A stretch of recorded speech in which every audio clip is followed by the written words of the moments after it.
মানে আমার মা ওই সময় আমার বোন আর বোনাই ছিল ঘরে, তা ফোন পাইয়া আমার বোন আর বোনাই শিক্ষিত ধরছে। তখন আমার মা বলছে, দেখ তো তাহলে আমার ছেলের কে মারে, একটু যাও ওইদিকে। হ্যাঁ, আরে বাবা এই একই ওই সময় তার স্ট্রোক করছে, আর কথা বলতে পারে নাই।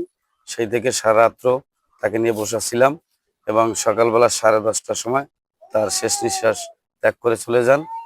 এই এরপরে আপনার আমি আল্লাহর কাছে একটাই বিচার চাই। আমি এই বিচার হয়তো অন্য কেউর কাছে দিতে চাই না।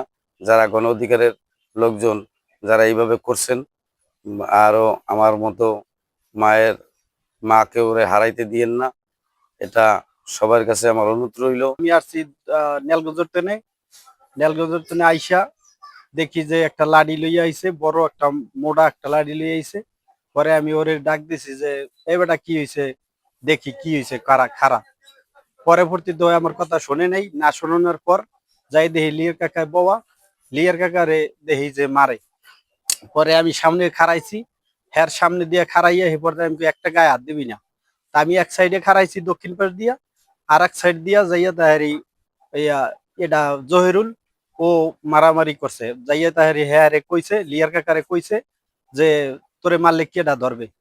পরবর্তীতে হে কয় বলে তা মারবি, এই মারানোর কথা কইছে। আর এই মনে করেন মারিয়া দিছে হে। মারার পরে গণ অধিকার পরিষদের যারা আসলে, হ্যাঁ, তারা নেতাকর্মী যারা আসলে তারা মারছে, এরকম এরকম মারছে। মারার পরে আমি ধরতে গেছি, আমি সামনে খাড়াইয়া মারতে দিমু না, এই কারণে তাহারি হেরা মারিয়া আমারও মারছে। আমি এখন এই ডানা লড়াইতে পারি না। হ্যাঁ, এই অবস্থায় আছি। দোকানে হে বসা, আমরা দাঁড়ানে। পরে ওরা যাইতেছে পিছন থেকে যাইয়া কতক সামনে গেছি গা। আর পিছন থেকে ওই যে মেরদাবাড়ির আফসির মেরদার নাতি, ওর নাম হলো জিসান।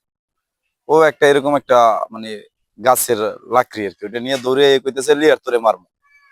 লিয়ার ভাইটি কইছে আমার যদি তোরা মারবি তাই মার, আমি তো তোর কিছু কম নাই, মারলে মার। এই কথা কওয়ার পরে ওই যে আফসির মেরদার পোলা জহির আইসেই একটা সুপার দিছে, সুপার দিয়ে কইতেছে তোর মারলে কি হবে।